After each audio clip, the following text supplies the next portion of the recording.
Hi, welcome back to another quick guide. Today I'll teach you how to hide games on Steam from friends. And it's literally an easy process, so make sure to watch until the end of the video to know how it's done. Here's how you can set your profile and game details to private. So the first step would be open Steam and hover over to your username and go to your profile. Click on the edit profile and go to the privacy settings. Then change the game details to private.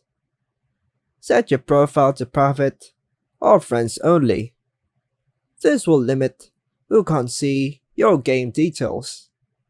Please note that setting your profile and game details to private will restrict the visibility of your entire game library. There isn't a feature that allows you to selectively hide specific games from your friends. If you want to keep certain games private, you might consider creating a separate Steam account for those games. And that's all for now, folks. Hope you like and subscribe. Thank you.